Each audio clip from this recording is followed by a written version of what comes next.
атаңды көргенде енекеңнен жан шығады. Атаңдың көріне ұрған шаңды қараса.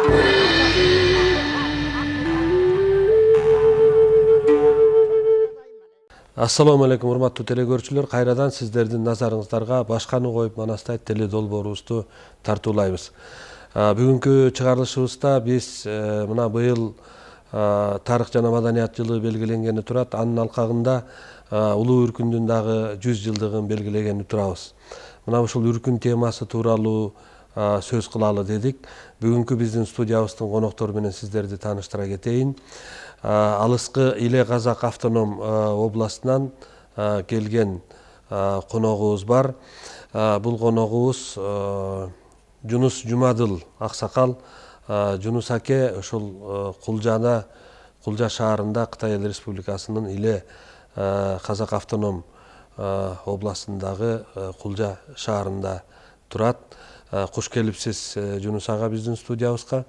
Ошондой эле Пекин шаарынан келген кыргыз Кызыл Суу кыргыздарынын Синьцзян кыргыздарына аттын кашкасындай таанымал болгон биздин кесиптешибиз, Синьцзян радиосундагы кыргыз редакциясын көп жылдар бою жетектеп келген радио журналист Насырулла Рүстөм уулу. Куш келипсиздер анда биздин студиябызга. Алгач сөздү аксакалды ата Жунус акеден баштасак. Жунус аке, мына сиз ушул үркүн темасына байланышкан чоң көлөмдүү китеп жазыптырсыз, Ала тоонун көз жашы деп. Өзүңүз дагы ушул аталарыңыз Кыргызстандан үркүндө үркүп кеткендерденсиз го, Ушул тууралуу айтсаңыз. Рахмат. Мен Иле Казак автоном облус Кулжа шаары техника институтунан келдим. Атым Жунус Жумадыл уулу. Мен үркүн тууралуу дегенде Ала тоо көз жашы аттуу китеп жаздым. Бул 2 бөлүм. Биринчиси Кыргыздын тарыхы деректери, экинчиси үркүндөгү укмуштар.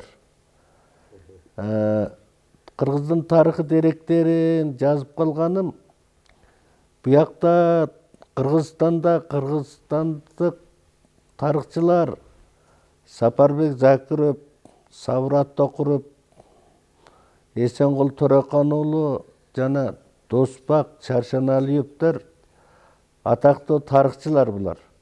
Булар ушул жактагы Кыргыздын тарыхы деректерин жазган. Муну барыбыз эле көрдүк, мен де көргөнмүн. Эми биз жакта Кытай элинде Анвар Байтур деген тарыхчыбыз бар.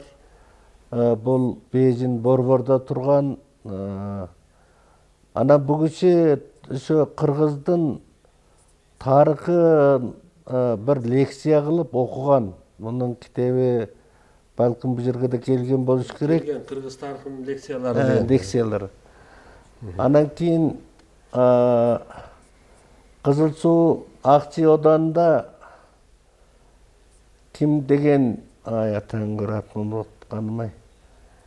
Жаңкы bir молдобуз бар, ада тарыхчы, ада китеп жазган. Hüseyin Hacı. Hüseyin Hacı. Ошол 2 китеп. Анан мен бул биз жакта дагы Кыргыздын тарыхы санжыралары жазылган, деректери санжыра кылып. Буякта да жазылган. Мен имканияттын барынча муну кайта жазып калганым. Ушул 2 тарых, 2 элдеги тарыхты бирлештирип, жууруп, имканият бар, 2 элде тең пайдалана тургандай кылып чыгарам дегенге тырышып шону жаздым. Анан бул жерде bir айтып кете турган bir иш. Мында буякта да, тиякта да кирбей калган bir тарых бар. Биздин мау мурунку убакта 1881-жылдары Ысык көл бүтүн Русияга бирлешип кеткенден кийин бул Текес, Жылдыз, Күнөс, бу Моңгол күрө Шатыга чейин, Музартка чейин ошол чоң Тянь-Шань бойлап орналашқан қырғыздарды Бараткен деген полк, бір полк аскерді апарып, ошо қырғыздарды ошо жаққа көчіріп алып келеді. Көчіргенде адегенде ташып қалады. Үгіттеп, үгітке көнбегеннен кейін анан күшке салып, арби күчменен ошо алып көчіріп келеді. Сонда 1 жыл кетеді бұған. Сонда біздің ошо жақтагы қырғыздар бешігін өңөрүп тұрып, ошо текесті қошқону, үш құштай сені қантейін 3 айда жылқы көздөгөн, тегеле қаптан тару кетпеген деген шундай ырлары адамның жөн эле эт боорун езгендей эсилтет. Ушуларды мен кошуп жаздым. Буну анка иле Кыргыздар деген тарыхый китеп чыккан.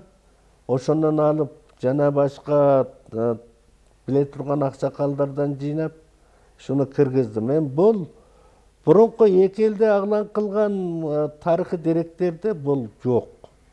Муну ушуган кошконубуздун өзү бир жакшылык болду деп өзүмөн өзүм буган өтө кубаныч билдирем. Эми анан кийин Үркүндөгү окумуштарга келгенде мен Үркүндөгү окумуштар тууралуу ушу ысыккө неме Кыргызстанга 3 ирет келдим. Ушу Үркүн тууралуу акыбал ээлейин неме кылайын деп. Андан Кызыл Сууга 6 ирет бардым. Кызыл Суу Кыргыз автоном облусу. Анан мына Ак Суу аймагы дейт, бундагы кыргыздардын көбү ушул жактан үркүп баргандар. Алар жерлик кыргыз эмес. Кызыл Суунун кыргыздары эки түрлүү. Бирөө жерлик кыргыз. Өз кезиндеги мына Кыргызстанга көчкөн кыргыздар жуңгар менен көчкөн. Жуңгар тайпалар менен салышып, жабышып, сүрүлүп, кырылып, ошентип атып 1 жылдарың Ысыккөл бетине барган. Анан бу ошондой экиге бөлүнгөн. Жана бир бөлүмү Оттоосуна менен Турпан аркылуу Оттоосу менен Памырга барган. Памырга барган кыргыздар азыркы Кызыл Суудагы жерлик кыргыздар ошолор. Жунус аке, мунагу башка иш түшкөндө жанагындай Үркүн сыяктуу коогалаңдарда кыргыз негизинен тууган үңгөсдөй качат да. Анан ошо 16-жылы үркүп ошо Шаты Көктерекке барганда ошол жерде жерлик кыргыздар бар беле же бүгүнкү күндөгү Шаты Көктеректеги кыргыздарды бул жактан үркүп баргандардын урпактары түзөбү? Ушуга токтолсоңуз. Асли Кыргызда бая айттым 1881-жылы кыргызды көчүрүп кетти го буяка. Бараткен деген полк командиры бир полк аскер менен мажбур эле көчүрүп кеткен. Бул 12 000 түтүн адам. Ал жактан бияка көчүрүп келген. Ошол жактан тетиге жылдыз дейбиз.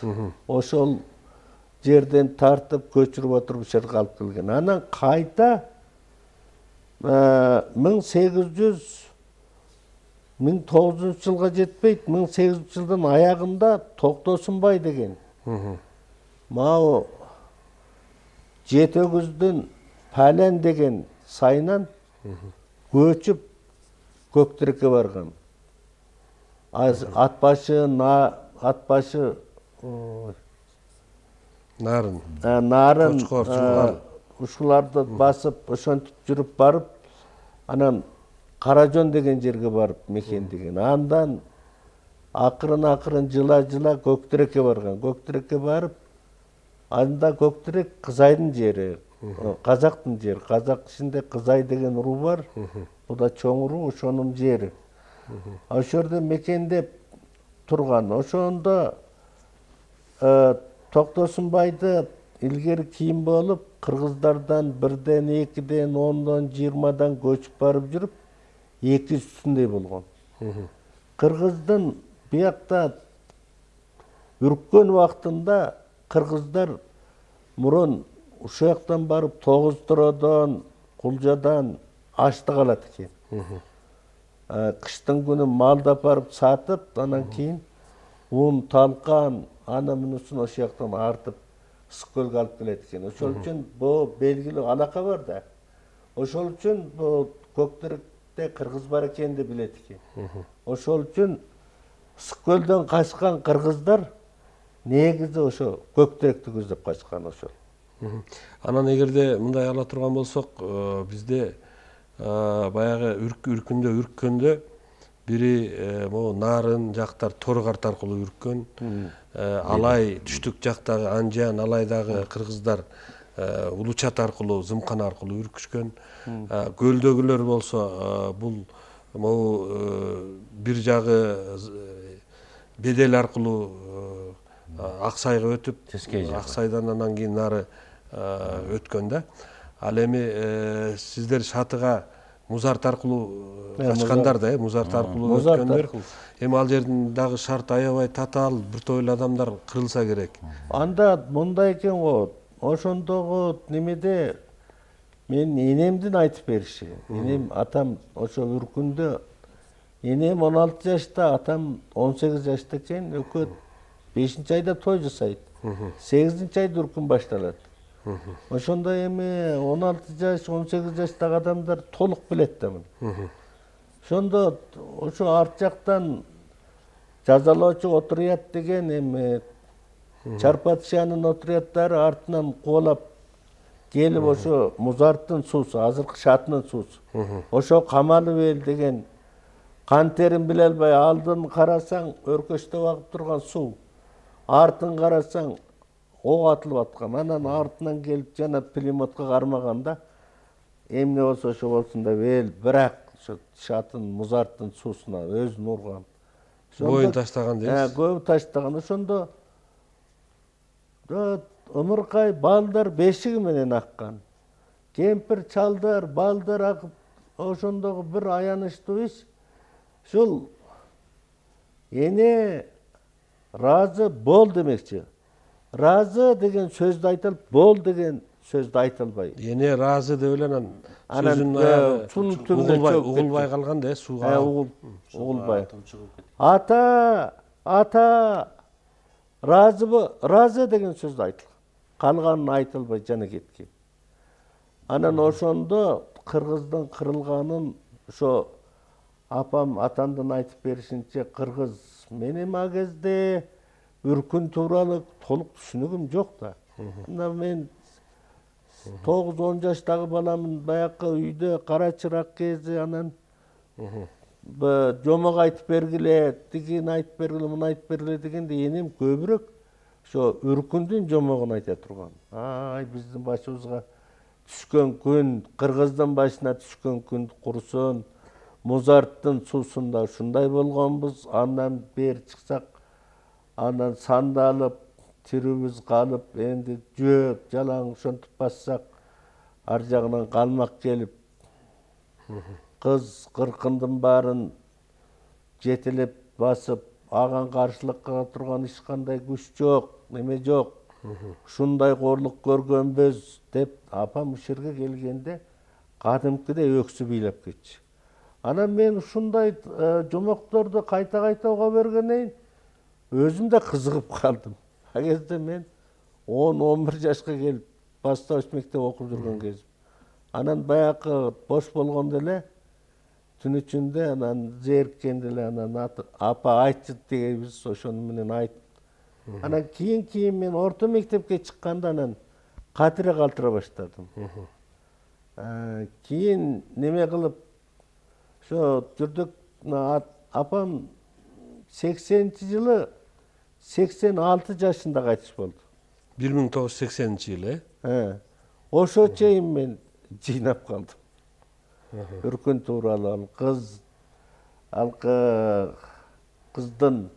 кыздардын бир желпирин табак талканга сатылганы, иттин баары карышкыр болуп адам жегени өтө аянычтуу. Ошону айтканда апам ар рет айтканда, ай балам болду кылчы.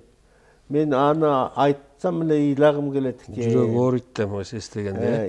Ыйлагым келет. Анткени ал киши көзү менен көргөн да. Мен болсо көрбөгөнмүн. угуп аткан адам. Насрулла мырза, вот сиздин дагы ата бабаларыңыз ушу Кыргызстандан кеткен да, Биздин ата бабалар ушу 29-жылдары, 30-жылдары. экинчи кичүү үркүндө кеткен. Күндө ош жактан кеткен экен. Бирок менин кайната, чоң кайнаталарыбыз түптөн кеткен үркүндө. Алар үркүндө кеткен экен. Казы би деп. Анан Абдыбек деп мен кайнатам, анан анын кызын мен алгам да. Кайын журт буякта, бул кишилер жакшы билет.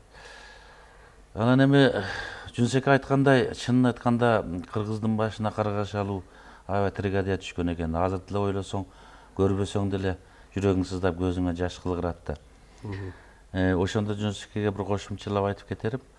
Жанагы 1881-жылдары орустун баягы бир полку барып, Чарроссиянын кыргыздарды жылдыз деп мынабу бияктан ашканда эми Санташ, Кыркыра, анан Нарынкол деп казактын аудан деп коет, булар сиздерде район деп айтат экен.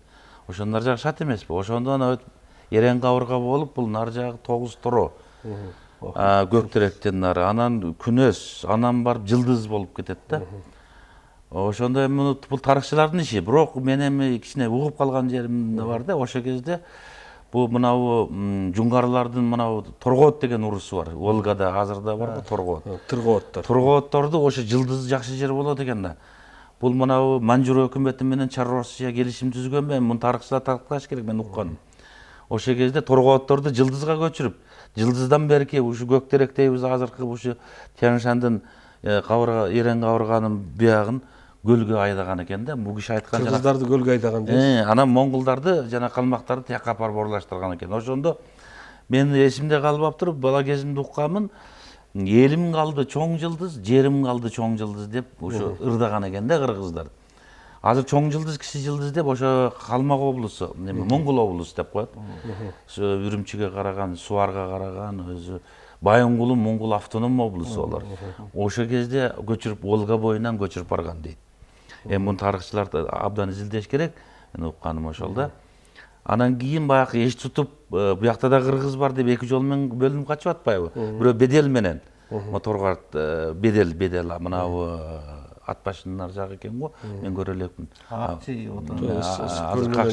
Жүсүп Мамай Манасчынын айылы да биз эми ошо жакка карай качкан экен. Азыр дагы ошо жакта бир айыл Аксуу деген жери бар, Акчийдин ар жагында. Боздоң деген автономиялуу айыл өкмөт. Мен ал айылда болгонмун, ошол жердеги аксакалдар менен дагы бир тобу менен маектешкен элем да. Жанагы Манубар Байтур деген ошо айылдан чыккан академик тарыхчы да, эми ал киши 52 жашында каза болуп калды эмеде Турцияда. Буяктакылары болсо үркүп барып тиги алды Үрүмчүгө чейин барган экен, Кулжа дейт. Бул киши айткандай ачкачтан өлүп калгыча деп 8, 9, 10 жаштагы кыздардын көбүнчө эми мусулман экен да, казактын Кызай деген урусу болот.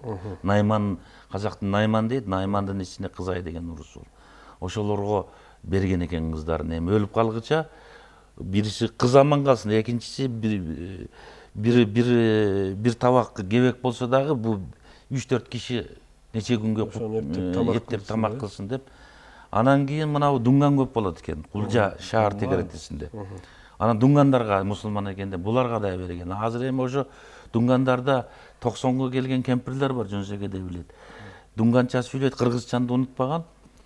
Ошо дуңганга тийип, дуңгандан балалуу болуп, дуңган болуп кеткен. Азыр эми дуңгандардан дагы чоң энебиз кыргыз эле дегендер көп. Биздин ошо радиодо деле бир экөө бар. Бирок эми кыргызчаны билбейт. Чоң энебиз дуңган болгон экен деп. Анан кыргыз болгон экен деп. Эми кыргыз болгон экен деп. Анан мына казактын Кызайда да көп. Пекинде де бир окумушту бар, Жаркын деген чоң энеси кыргыз. Бирок баары бир эми сөөгү казак болгондон кийин баары өзүнө тартат экен, эми чоң энебиз кыргыз эле деп коет. Бирок кыргызчаны билбейт. Таяке деп эми биз менен катышып коет, эми ушундай кыргыздар көп да. Аябай трагедия болгон экен. Жанагы Музарттын суусунан акканда кийин бул суу жалай берип, мындай эмете берип, сөөк еттери шылынып кетип, ага бергенде нече күнүн ичинде сөөктөрү ачылып калат экен дейт. Канча сөөктөр аралда жаткан ушу текеске куюлган жерлеринен көргөн кишилер бар экен да. Ушундай трагедия. Андан тышкары дагы баягы ач бел куу жондордо өлгөндөр деле көмүлбөй эле ошо боюнча калган да. Биз мына бир 2 жыл мурда Акшыйрак деген жерге барып, ошол мына 2 жыл мурун эле. Ошол 100 жыл мурда өлгөн адамдардын сөөктөрүн терип, баягы кар астында калган экен, анан муз эригенден кийин чыгып калыптыр деп. Анан ошо Беделден ары Акшыйракта Кайчы деген ашуу бар экен, ошол жерден бир 8дей адамдын сөөктөрү терилип, анан ушул өкмөттөн атайын комиссия түзүлүп, анан ошол калган сөөктөрдү муз астына муз эрип кеткенден кийин ачылып калган сөөктөрдү баягы чогултуп, анан бир жерге көмүп молдону алып барып жаназасын чүрүп, Куран окуп, баягы көмүлдү да. Эми баягы белгисиз болгон сөөктөр же атасы эмеси билинбегенден кийин жалпы Куран окуп эле көмүлүп, анан эстелик тургуздук да ушул жака барыпчы. Анан мындай иш ошо жыл сайын эле болуп келет. Чек арачылар, баягы атайын кызматтын адамдары ошол адамдын сөөгүн көрүп калса, ошону чогулуп, анан акты түзүшүп, анан көмүп келет да. Эми ошол 16-жылда ошо 100 миңдеген адамдардын сөөктөрү көмүлбөй ач бел куужондордо калган экен. Анан сиз да айтып атпайсызбы ошол музарттын суусуна аккан адамдар жөнүндө. Эми Насрулла мырза ошол иле кыргыздары боюнча дагы бир кызыктуу материал жыйнай келген экенсиз. Ошого дагы токтолсоңуз. Анан бүгүнкү күндө Иледе канча кыргыз бар? Бул эми Иле Казак автоном областы да. Анан Шатыда канча кыргыз бар? Көктеректе канча кыргыз бар? Наркы Боңгул Күрөөдө канча кыргыз бар? Ушунун саны барбы? Кайсы уруудун кыргыздары? Ушулар боюнча дагы токтоло кетсеңиздер. Аны эми Жунсеке жакшыраак билет, эми мен деле өз билгенимче кошумчалайм, айта бериңиз. Менде Көктеректин кыргыздары бая айттым. Токтосунбайдан башталып, ошол тетиги 1900-жылдардын башы, 1800-жылдардын аягында Токтосунбай ошо немеге көчүп барып, ошондон тартып кыргыздар анан ошол жерге байырталанып, анан кийин Үркүндө барган. Үркүндө айдаганда алкы Чарпатшан аскерлери апамдын айтып беришинче арканды мындай тоор кылып, кереге кылып. Ошо күндүз айдайт экен, 10 километрден артык жүрө албайт экен. Маселен, Маралташтан айдап жүргөндө Токойдун ичинен ошо Ашылтүбөк деген жерге барып, менин мөлчөрүм 10 километр эле бар.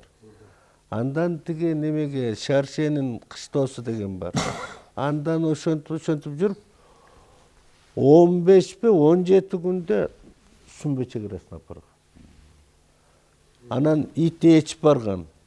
Ит ээчип барганда 30-40 ит ошо адамдын өлүгүн бир эле рет жеп калса, багып отурган итиң дагы карышкыр болуп чыгып кетет экен дейт. Апамдын айтышы, ушул жактан качканда бир кара ит ээчип барган экен, кара ит күчүгүнөн бакканбыз дейт. Анан ошол жерге барып, 2-нчи айдан тартып эле тиги кыргыз Үркүндөгүлөрдүн көбү өлө баштады дейт. Анан же күрөк жок, же кетмен жок, жер болсо тоң. Анан казып койгон зымнанке дейбизби? Жер үйдүн анан чыгарып да мындай койгондон иттер келип эле жейт экен. Ошону менен биздин гарит дагы ошого кошулуп кетти деп апам капа болуп. Өлүгүн көрөйүн ит деген ит кылат экен ошол. Кийин барып, ошо мен чакырып үйгө неме кылсам да, бир күн келип эле жуундуну да карабайт. Жөн эле асманды карап эле отуруп алып, улуп, куду эле карышкырдын өзү. Мунун дагы ошону менен ал ошо гарит дагы үйгө келбей ошо боюнча кетти. Ошого караганда адамдын этин бир рет жеп калса, ит бүтүн эле карышкырдын өзү болуп кетет. Мунун аң сезими бүт баары өзгөрүп кетет экен да. Анан бир алган пакет бир рет атам үйдөн чокмор алып жүрөт экен анда. Чокмор албай эле мындай кетип баратса, расмий 20-30 ит Кол салып турбу, чабуул жасаптыр. чабыл жасаганда баягы өзүнүн харити да бар дейт ичинде. Анан капа болуп эле келди дейт менен. Ой, мына апамдын аты Айсалкын болчу. Айсалкын, чокмурумду алып чыкчы. Таңын оозурайм, өзүм итим өзүмө чабылдап атпайбы. Апырай эмне кордук болду, бул дүйнө эмне болуп кетти деп эле капа болуп. Чокмурду алып бердим, ошону менен дагы бир кошуна эстип кеткен. Ошол экөө эки чокмур менен ыргыта эки-үч ит ургандан кийин анан качып токойго кирип кетти. Ошондо иттин баары адам киши жеген иттер дегенди айрым дем алып жатат. Оор мезгил болгон экен да. Эми бүгүнкү күндө ошол Шаты Көктеректе канча кыргыз бар? Эми асли Көктеректе 6 заңгы эл дейт. 6 заңгы эл бир болуш эл го. Заңгы деген силер бул жакта эмне дейт экен? Илгерки убакытта да. Илгерки убакытта энди 200 түтүн, 300 түтүн бир заңгы эл боло берет. 6 заңгы эл экен, эл болчу. Анан а кездеги мөлчөр менен ушу 1000-2000 түтүндөй кыргыз бар болчу. Менин мөлчөрүм. Анан кийин аксакалдардан да сурадым, ошо мөлчөрдө дейт. Азыр деле ошондо 2000 түтүн кыргыз бар. Андай эмес. Анын жарымы мына 48-жылы орустар барып сүрөткө тарткан. Граждандык. Аны биз кайдан билели? Анан кийин атам ошо күнү мен анда 7-8 жаштамын.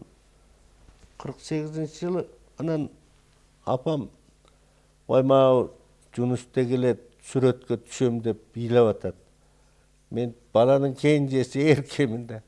Ошо апарып, ай, Салкын, сен ал орус менен ойнобо деген сөз бар. Эмне кыласың орусту? Орустан көрүп келдик го. Эмне кыласың агам? Көрөсүң ал сени алып кеткен атат. Ошо болбосо тиги орус Русиядан келип сени сүрөткө тартмак беле деп атам чорт унабай кетип калды. Атына минип эле барбайм. Бардык барсак мындай бир тамга кара немени латаны тартып коюптур чүпөрөктө. Анан эки орус экен. Анан мындай отургула, тигиндей отургула, мындай тур дейт. Ошону апамдын алдында отуруп мен сүрөткө түштүм.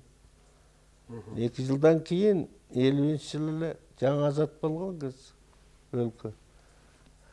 Паспортта чыкты. Анан апама айттым, айтпадым да Айсалкын, оңбойсуң. Бекер эми сен кет, мен калам. Деп ошентип ырчыңдырдым. Ой болду дедик, анан кийин паспорт менен эл кетти. Ошентип айтмакчы болгонум. Тетиги 2000 түтүндөй кыргыздын 1000 түтүнү кетти. Ошо өткөндө Кулжада болгонубузда 2 жыл мурда Өмүрзак аксакал айтып берди эле. Биз дагы кетмекчи болуп даярданып калдык дейт. Анан паспортубузду бир тууганыбыз бар эле дейт, милиция. Анан паспортуңарды бергиле, мен биягын бүтүрүп берейин расмиятын дегенден чогултуп бердик дейт. Берсек анан ал бир көпүрөгө ээрчитип барып анан агып аткан сууга паспорттарды ыргытты дейт. Силер баарыңар кетип калсаңар, мен кимге милиция болом? Жана ошо менен биз кете албай калып калганбыз деп бир Өмүрзак аксакал айтып берди. Жок, ал мындай. Акыйкы акыбал андай эмес. Ал мындай. Буну ошо кезде паспорт менен кетебизби, калабызбы деген эки түрлүү пикир чыккан. Бири мына Амантур Байзак деген адам кетпестик жагында турган. Алар деген азыр заманабий неме болуп кетти. Өзгөрүп кетти деп. Биз деген эми азат болдук. Аны эми үйрөнүп атабыз. Алар деген бүтүн 30 нече арыпты бүтүн үйрөнүп болгон. Биз аларга ече албайбыз. Ошол үчүн кетпегенибиз жакшы деген, анан кетебиз дегендер да болгон. Маселен Султан Өскөнбай деген Магарттын жаңы болгон облусту. Бул албайлы бу дагы. Бирок бир тобу кеткен да, Кыргызстанга келишкен. Кыргызстанга кете баштаганда. Ошону менен бул паспортту эми канттык, сен кантесиң, мен биздин семьяда эле чек бар да, апамда паспорт бар да. Анан менин агам текес сак милициянын магабын баштыгы мага начальниги. Анан бу бала болду деп жүрүштү, анан кийин эле мау немени паспортту жыябыз, консулдан бир эле алып келебиз деп Айдарканчы. Айдаркан деген адам жыят экен. Буну бир эликтин мындай немеси болот го? Чаначка. Ошо эликтин чаначына салат экен. Мен аг кишиден сурадым былтыр. Аг киши азыр бар. 98 келип бар. Айдаркан деген аксакал, бар. Анан ой аба ушундай десем, ай аны ар түрлүү айтып жүрөт эл. Расын айтсам мен көктүректин суусуна ушу чанач менен бууп туруп салып жүргөн текеске куюлуп кеткен. Ал кайда жоголуп? Ошондо бир жок кылган экен. 300-400 адамдын паспорту бирок жок болгон. Жагындай окуя Моңгол кыргыздарында да болгон. Кудай берген. Бул кишинин жездеси Одан райондун милициянын начальниги болуп турган, Кудай берген деген киши. Алар кайсыдан болот? Урусу. Урусу неме Толубай го. Түптөн Толубай болот. Бугулардын ичинде. Анан менин атам агасы 5-6 паспортту алып барбайбы? Барса анан кийин ошо көзүнө каратып эле баарын айырып турат эки жерде. Силер кетсеңер анан бул киши айткандай кимге милиция болом, мен кимди тууган кыламын, барын кетесиңби? Кимге баштык болом? Анан кимди тууган кылам деп айырып салган экен да. Анан ошондон биздин атабыз кетпей калды, кетпей калганыбыз да жакшы болуптур дейт. Кийин ал райондук кафраттын чоңу болуп, агасы Пекинге чейин 54-жылы окууга барып, эми Кытай өкмөтү жакшы эме кылды. Кетпегенибиз да жакшы болуптур деп, буякта деле кыргыз болуп калды деп азыркыча айтышып жүрөт бул кишилер да ошондой да.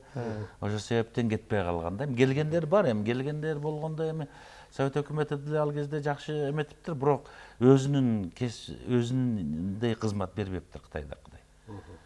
Бул жерге келип, мисалы үчүн Ашим деген бир жезделерибиз бар эле. Ооба. Ошо мынабу Сианда окуп келген кишилер 50-жылдарда.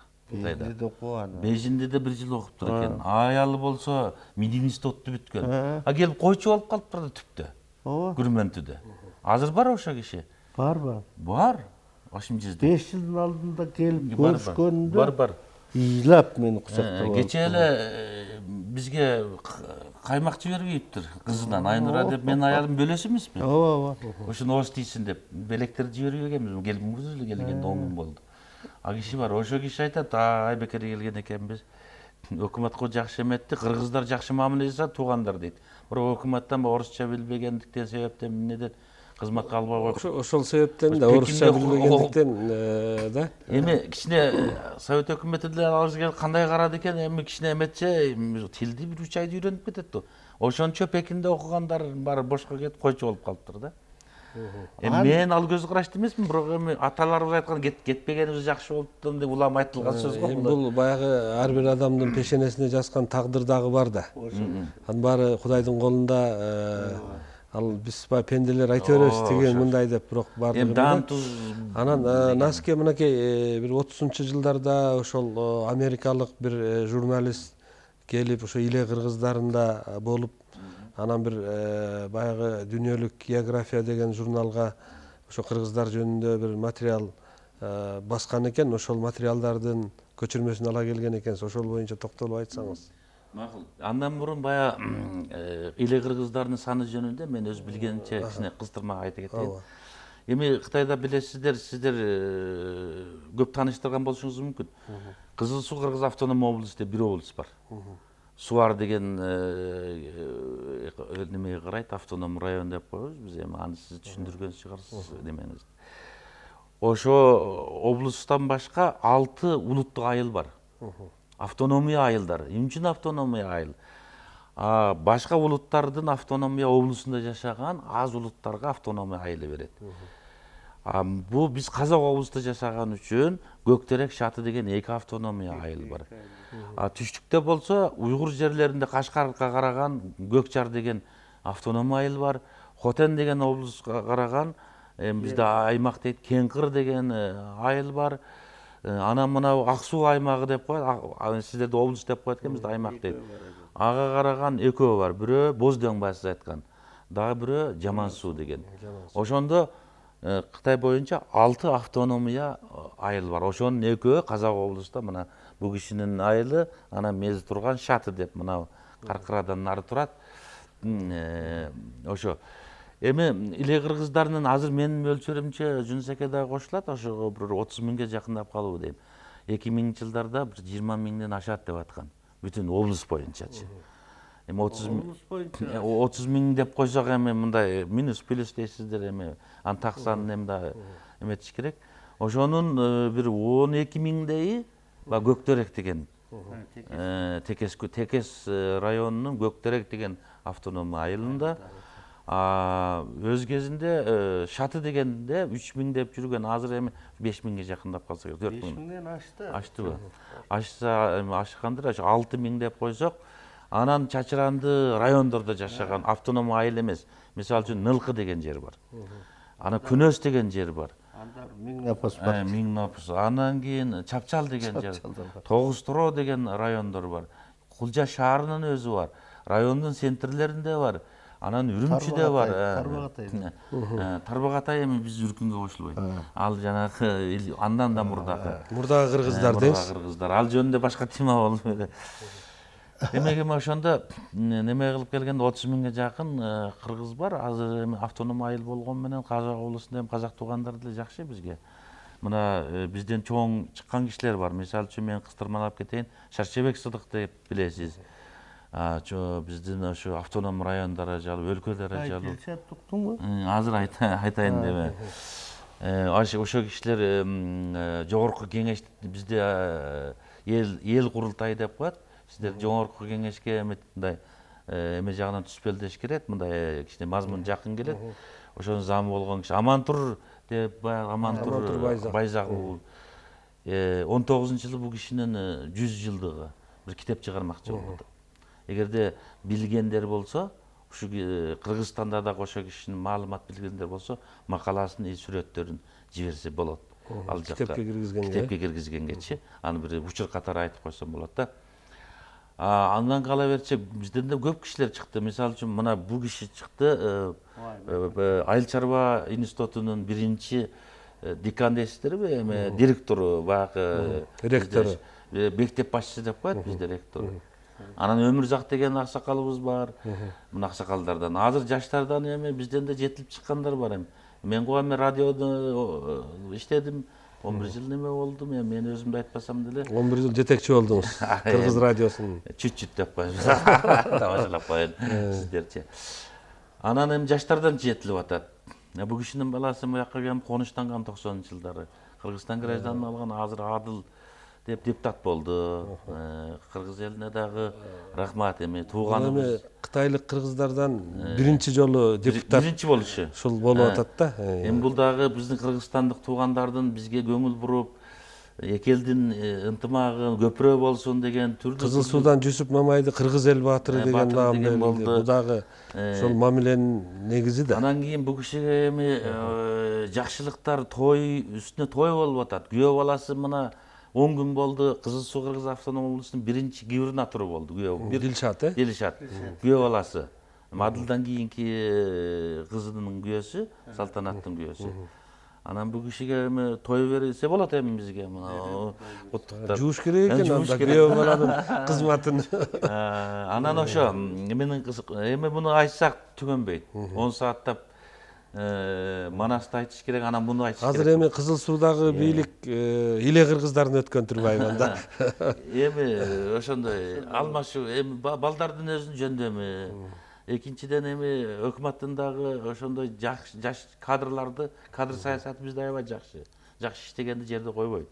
Дилшат да кытайча окуган, ишкерки Кытайларда чоң университеттерди бүткөн, анан доктор лыкты жактаган өзү кызматка чыккандан кийин айыл чарба министрлигинде көп кызматтарды иштеп жүрүп, анан азыр губернатор болду, өзүнүн ушундай көп чыныктыр. Бизде эми ушу кадрларды чыныктырышта бул саясат жакшы деп айтыш керек да.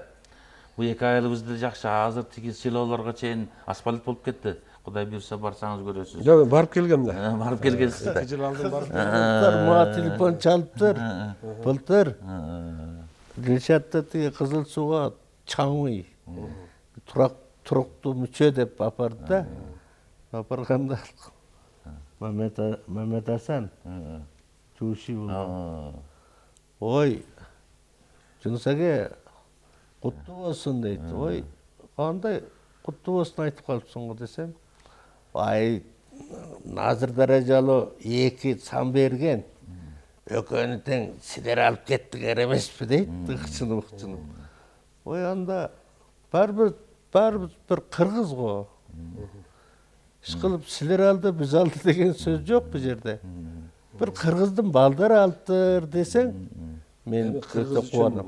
Кызмат кылып берет деп ошону. Ошо да. Жакшы бала, өзү дагы ушу айыл чарба министрлигинде эми Кыргыз областына тиешеси жок болсо дагы, бул айыл чарбачылык эми бүт сууар боюнча карайт эле. Көп кыргыздарга иштеди. Эми өкмөт деле өз улутуңду сүй деп айтып атпайбы? Анан өз улутуңду сүйбөсөң, биринчи өзүңдү сүйбөсөң, өз семьяңды сүйбөсөң, улутуңду сүйбөсөң, анан мамлекетти кантип сүйөсүң деген. Бизде ошо саясат. Анан ал туура кыргыздарга да көп иш жасады. Эми мен ишенем, Дилшат көп иштерди жасайт. Эми мына границадагы өзүңүздөр билесиздер, мына 1190 менин билишимче Кыргызстан менен. Анан эми ушундай жакшы иштер болуп атат, байланышыбыз жакшы болуп атат. Өзүңүз да көп көрдүңүз Кытайды. Биздин саясатыбыз да жакшы, баргыла деп. Мына кече уктум мен телевизордон, адыл парламентке баягы кыргыздардын визасын көбүрөөккө азыр 1 айга эле берип атпайбы? Ошол жөнүндө жакшы сүйлөптүр. Этник кыргыздардын Кыргызстанга келип тууганчылап саякаттап кетишин. Эгер ушул болуп калса, анан көптөгөн кыргыздар келет. Сиз көптөгөн маалымат аласыз. Эми сиз айткан боюнча мен айта кетейин. Могу жерде мына сүрөттөр анык болбой калды. Эмеге кийин түшүрүш керек. Мына кой сабап аткан. Ушундай эми көп бул мындай экен да. Бул англис тилинде чыккан журнал да. Америкадан 32-жылы Дүнүйө жуграпиясы деген журналга чыккан, англис тилинде чыккан экен. Англис тилинде чыкканда бунун автору англис профессор экен. Бул Туркияда, силер Турция дейсиздер, ошол жерде сабак сүйлөгөн профессор экен, түрк тилин жакшы билген англис экен да. Анан бу текес кыргыздарынын Сайжанбек деген бир уруу башчысы бар экен, ушу Маралташ деген жерде. Ошонун бир баласы немеде окуйт экен, Стамбулда университетте окуйт экен, 29-жылдары. Анан мугалимине жанакы профессор айтат экен, биздин Текес деген жер бар Кытайда. Аябай бейиштин мекени. Ошол жерге барып бир көрүп келбейсизби каникулда деп, анан экөө бул Туркиядан Азербайжан көтөбү, Түркмен көтөбү айтып, ошол жол менен төбөлөр, ал кезде самолет жок экен, ошону Казакстан менен, мына Коргос менен, анан Коргостон өткөндө эле эле эмеспи? Ошол жака келип, ушул жерге келгенден кийин ал өз оюндан 1 ай турам дегенби, жагып калып, тияка уруксат сурап, сабакты башка кишиге эметип, 6 ай турган экен ошол жерде. Ой, мен турам болду деп. Өзү америкалык англис да, англиспи, французча, америкалык да, американ. Мен кошумчалап коеюн. Карачат деген бир кыштоо бар. Ошо көктүрөктүн суусу ошондон агат. Ошол суудун боюнда бир карагайлуу неме бар. Ошол жерде барып ошол америкалык конгон экен. Америкен ошону азырга чейин кыргыздар америкен конуш деп атап келатат. Ошо бир америкалык бир түн конуп кеткен экен. Америкен конуш деп атат. Анан эми ошонун көргөн билгенин жазган экен. Бул жанакы тил жана котормо деп биздин Макелек досубуздун журналына 96-жылы эсимде калбаптыр. Мен келерде ушу журнал таппай койдум. Биздин алфавитте Кытай кыргыздарынын жазуусунда чыккан бул толугу менен котормосу. Муну Америкада менин кайным ошол жерде жашайт, доктор болуп биологиядан 90-жылдары кетип. Ошол китепканада актарып отурса, бул журнал чыгып калыптыр, ичинен бул чыгып калыптыр да. Анан ошо 96-жылы кофелап Кытайга келген, ала келген, ал мага айтып берди. Эми ал кыргызчага, адабий тилге мындай болгон менен эми жалпак тил менен кара сөз менен айтып берди. Мен адабийлаштырып, анан Макелекке журналына чыккан, ошону кийин Макелектен алып, толук эмес негизи десек бул болот. да кызык экен. 30-жылдардагы ошо иле кыргыздар кандай жашаган, алардын мына сүрөттөрдөн караганда ошол жерди буурусу менен чийип аткан сүрөт бар экен. Ошондой эле тиги кой саап аткан, эчки саап аткан сүрөттөр, ат такалап аткан. атты такалап аткан да кызык экен. Атты баягы аргамжылап байлап такалап аткан сүрөттөр бар экен. Кой саап аткан мына бирден эми ошондой экен да. Анан бир кызык сөзү бар бунун ичинде демке. Ал бир кыргыз келинден сурадым дейт. Алар айтат, кыргыздар жалкоо болот экен деп жазыптыр да. Эркектери жаш келет экен дагы атты дагы даже жада калса келиндери аттын эрин шыпырып алып анан чөпкө коюп анан күйөөсү келип эле жаштык жамап комузун алып дыңгыратып жатат экен дейт. Анан тамак келгенде эле анан жейт экен. Анан Эчтеке кылбайт экен деппи? тезекти терип аткан аял дейт, отунду жарып аткан аял дейт, үйдү саап аткан аял дейт. Ал Американ таң калыптыр да. Кыргыздын аялдар аябай иштемчи келет экен деп анан бир келинден сурадым дейт. Сиз отун жарганды жакшы көрөсүзбү, тезек тергенди жакшы көрөсүзбү деп сурадым дейт. Сурасам келин айтты дейт. Тезек тергенде биз, отун жарганда бир баары бир эмеспи деп жооп берди дейт. Макалада ошону жазыптыр. Демек эми ушу кыргыздын мынабу келиндери, энелерибиз эми илгертиден эне сайдан баштап ушинтип бизди коргоп, бизди багып ушундай келген. Эми аталарыбыз, конечно, өзүнүн ролу бар анын. Мына аялдарга затына да айтып кетким келет. Ушундай экен да, макалада эмгекчил да биздин ошо макалада ошондой. Үйлөнүү негизинен аялдар баккан экен. Эркектер сырткы жумуштарды кылып эле үй ишиндеги жумуштун баарын аялдар аткарган дебейсизби? Комуз деген немеси болот экен дейт. Кичинекей эле жыгачтан эметкен.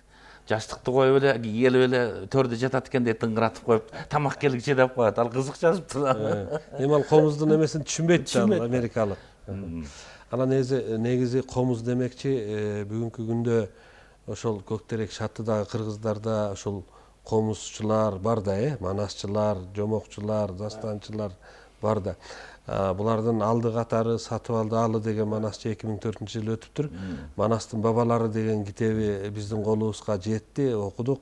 Эгерде биздеги манасчылар манастын 3 урпагын айтса, Менде бир экөө бар эле ала келем деп шашып жүрүп таштап кетти. Теге Жүсүп Мамай манастан кийинки урпактарын айтса, Сатыбалды алы манаска чейинки 7 урпагын айткан экен. Бабаларын айтат. Эми ал кишинин көзү өтүп кетти, китеп болуп чыгыптыр. Бүгүнкү күндө манасчылар барбы? Агай ушу Көктерек шаттыда. Бүгүнкү күндө эми жаштардан бар. Чоңдордон Курманбай деген бар, баары эле кайтыш болуп кетти. Кайтыш болуп кетти. Баары кайтыш болуп кетти. Бирок жаштардын арасынан чыгып келаткан жаштардан бар. Жаштардан эми кийинки кезде дарып, мындай үйрөнүп айткандар бирок эми толук эмес, кыска үзүндүү мындай же Семетейди, ошондой бир же чоң казааттын бөлүктөрүн айткандар, жакшы айткандар бар эми. Ошондой. Бизде эми бул киши Көктеректи жакшы билбейм, бизде ким деген Семетейчи киши өткөн, аябай эпкинин жакшы айтат эле күлдет. Дөбөтбай молдо деген. Ал киши Дүркүндө келген киши. Ал Семетейди өтө күчтүү айтат эле. Мен бала кезимде угуп калдым, кийин кайтыш болуп кетти. Ошо кишинин бир баласы бар, мына акимиятта облустук көп жазып жүрөт ошо. Касым жазып изилдеп жүрөт ошо.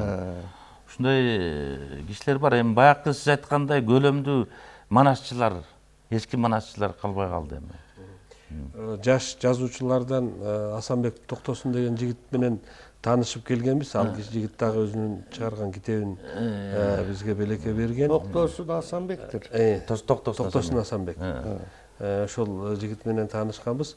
Анан Виктор Ильяс деген жаш жигит бар экен. Бул дагы ушу таланттуу жаштардан экен да. Жакшы. Анан негизи ушул кыргызды кыргыз кылып сактап келген биринчи эне тил болсо, экинчи ушул биздин дөөлөтүбүз, биздин байлыгыбыз манас.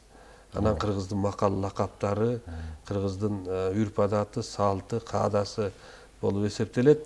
Анан Жунус аке, сиз дагы санжырачы болуп ошол Көктерек иледеги кыргыздардын санжырасын дагы чогултуп китеп кылып жазып жүрөсүз да, Мен Кытай урусунун тарыхын чыгардым. Тияктын жазуусунда. Өзүңүз ошол Кытай уруусунан болосуз, Кытай урусу. Бизде Кытай уруусу негизинен таласта төмөн тамга деп коет. төмөн. Анан ысык көлдө жогору тамга. Жогору тамга. Сиздер кайсы тамга? жогору тамга. Жогору тамга, э? Демек ысык көлдөн кеткен. Мен ошону жаздым. Аха. Буда кимден үч ата болуп, анан кийин малы кошулуп, бытыкый чытыкый болуп туугандар арасында доодамай көбөйө баштагандан кийин айыл аксакалдары бу маселен Т тамга го мындай. Т тамганы бирөө төмөн каратып бассын. Төмөн тамга. Тиги Тнын башын төмөн каратпаса да. Бирөө жогору карат. Ошону менен Кытай уруусу жогору тамга Кытай, төмөн тамга. Бул малга баскан эмеден, эн тамгадан, ошого карап, төмөн тамга, жогору тамга деп бөлүнгөн. Жанагы саяктарды да бөлөт экен го сиздер. Күнгөй саяк, тескей саяк деген сыяктуу окшойт эми. Ошондой. Бул эми кыргыз баласынын тамгалары негизинен ошол малга, өзгөчө жылкы баласына, анан бодо малдарга баягы баскан тамгалардан. Оны эски менен койго кулагын баскан. Анан кулакка жогору төмөн ойып, мындай артын ойып койгон. Анан Жунусеке де Санжарага бул киши да бир топ жакшы билет эми. Булар мурунку эски кишилерди көп көрүп калган да. Анан бул киши биринчи Кытай уруусун билгенимди жазайын деп атат, анан башкарууга өтмөкчү. Анан Жунусеке мына бизде эми анын мабу славянчасы жакында да келет, тияктан Гүлзия менен жаңы Аскат которуп атат. Буякта чыкмакчы болот. Буякта Жунусеке дагы бир суроо да сизге. Мына бизде ушул бир замандаштарыбыз бар, айрым. Анан ушул Кытай уруусун кара Кытайлардан чыккан деген пикирге кандай карайсыз? Эмес. Эмес, Эмес. Кара Кытай деген Хилуң, Жаң, Лиаонун, Жилиң ушунда болгон кара Кытай. Булар эми негизинен таңгут тил группасына кирген эл да, Булар таңгуттар, жанагы калмактар, монголдор, булар кара Кытайда таңгутка кирбеши керек демек. Кан сууга кирбейт. Себеби таңгут деген азыркы мынабу Шизаң деп коебуз, тибеттер. Алар башка. Булар монгол тил системасына. Монгол тил системасы. Биз түрк тилинин үй бүлөсү, алар болсо монгол тил системасынын Манжу, монгол туңгус дейби, бирдеме туңгус тил группасына кирет. Туңгус тил группасына кирет экен. Алар мынабу сиздерге көрөрмөндөр түшүнүк болуш үчүн кичине кошуп коет. Бул Манчжурия деп коет илгери.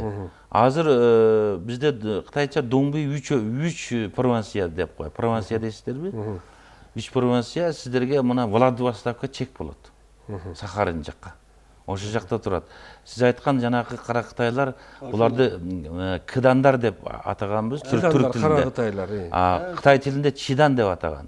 Бизде болсо түрк тилинде кыдан деп атаган. Так кара Кытайлар ошолор. Демек биздин кыргыз ичиндеги Кытай уруусу менен кара Кытайлар кайнасаганы кошулбайт. Менимче кошулбайт да. Ушуну дагы мен сизди баягы Кытай уруусунун санжырасын жазган адам катары сизден сурап атканым. Мен мындай кыска айтып берейин. Кытай деп эмне үчүн Кытай уруусу деп аталды дегенде мен китепке мен жаздым, 3 бетти 4 бет кылып.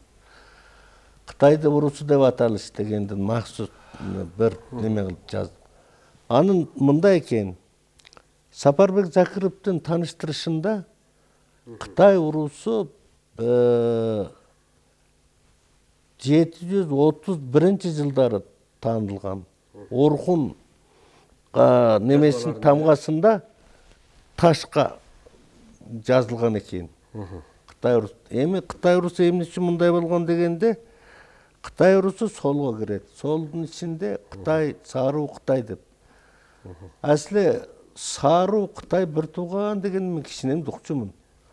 Ан мындай экен, бу биздин Каранай деген атабыз жоокер адам экен. Ал кишиде 2 аял бар экен.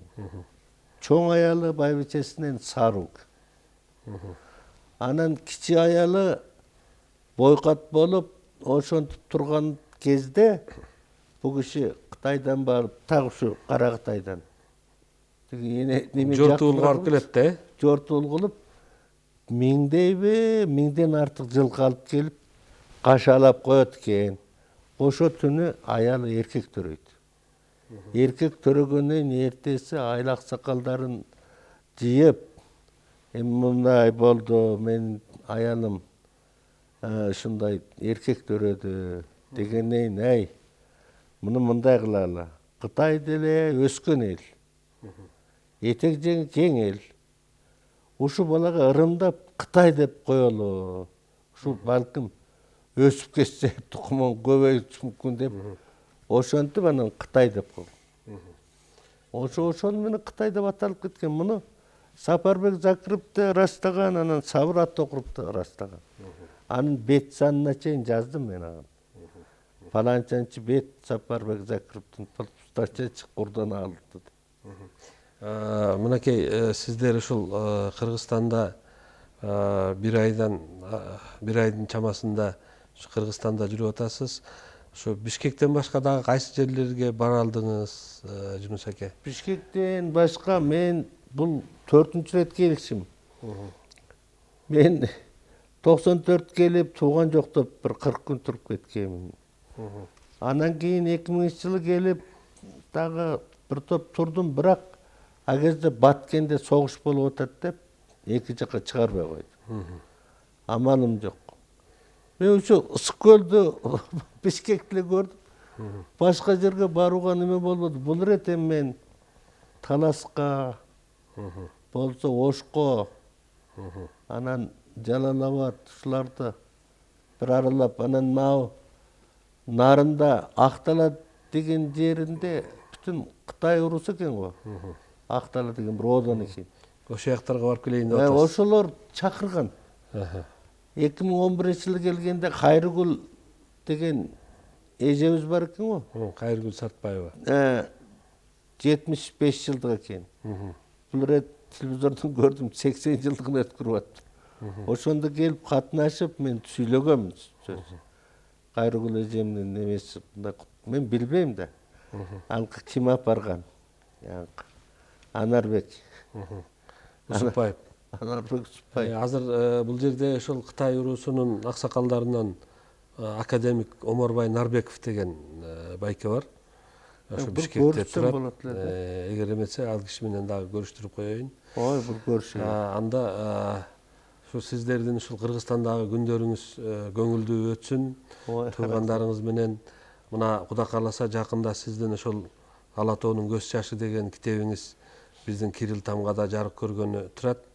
Кудай кааласа китебиңиздин бет ачар болгондо дагы элге кеңири тааныштырабыз.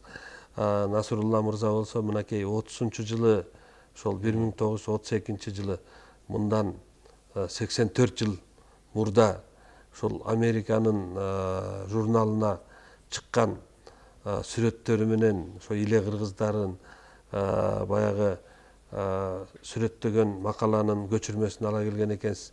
Бул дагы биздин кыргыздын тарыхына кошулган салым деп ойлойм. Демке эми мен дагы сиздердин ушу коногуңуз катары, дагы кесиптеш катары сиздерге чоң ыраазычылык билдирип коеюн деп айтып атам. Себеби мен дагы радио журналист, теле жагынан дагы журналист болуп иштеп, Жүнгөгө сапар, Кытай терезеси деп билесиздер кетип аткан. Ошондо иштеп калганмын. Анан сизге, сиздин жамаатыңызга, студияга рахмат. Эми сиз жөнүндө эле кичине бир ооз айтып кетишке туура келип атат. Сиз менен биз мына 20 жылга жакын тааныш. Биринчи жолу Үрүмчүгө, Кытайга Үрүмчүгө барганда мен интервью алган элем. Ошондон бери тааныш болдук, Пекинде көрүштүк. Эми сиз Кыргызстан элине эле ушу руху азык берип келе атпай, Кытай кыргыздарына дагы ушу Кыргызстан тааныштырып, Кытай кыргыздарын жалпы эле Кытай мамлекетин ушу Кыргызстанга тааныштырып, ушу асмандагы эфирдеги көпүрө болуп берип атасыз да. Бул өтө билген кишиге маанилүү жумуш. Ошон үчүн мен азыр пенсия катары өз ыраазычылыгымды сизге билдирип, үй бүлөм атынан билдирип кетмекчимин. Студияңызда эфирде түз чыгып жаңыра берсин, дүйнөнүн бар жерине кыргыздар тааный берсин деп айтмакчымын. Мен Темирбек менен 2014-жылы 7-айларда Кулжада таанышкам. Анда Асыкбек, Черикбай, Динара деген 4 адам менен. Ошондон бери алакалашып туруп атабыз. эми бул ирет келип дагы дыйдарлашып бүгүн сухбатта бирге болдук. Бул эң эле сонун болду. Менин жазган китептеримне ээрчилик кылып, ушуну чыгарып үчүн көп салым кошуп атыпсыз. Мен бүтүн балдарым, бала чакам атынан, өз атымдан сизге чоң рахмат айтам. Эки элдин достугу үчүн сиз аянбай эле иштеп атасыз. Бул көрүнүп турат. Мындан кийин жана да уландуу иштей берсеңиз, биз эки элдин дос болушун, ушу жибек жолунун улана беришин жогору деңгээлде каалайбыз. Рахмат. Эми бул кыргыз баягы эки мамлекетке бөлүнгөн бир эле эл да. Бирок эки мамлекет эмес, көп мамлекетке бөлүнүп кеткен эл. Себеби кыргыздын бир бутагы Өзбекстанда, бир бутагы Тажикстанда, бир бутагы Афганистанда, бир бутагы Пакистанда, дүйнөнүн 17 мамлекетинде кыргыздар жашайт экен. Эми ошол кыргыз бул бир эле эл да. Эми негизгиси баягы Манас атанын туусунун алдында бардыгыбыз Манас деп чакырып, бир тууган эл экенибизди баягы даңазалашыбыз керек деп ойлойм. Рахмат сиздерге. Урматтуу телекөрүүчүлөр, мынакей биздин конокторубуз менен сиздерди дагы бир ирет коштошор алдында тааныштыра кетейин. Иле Казак автоном областынан Суардын Кытай Эл Республикасынын Кулжа шаарында турган аксакалыбыз Жунус Жумадыл агай болду.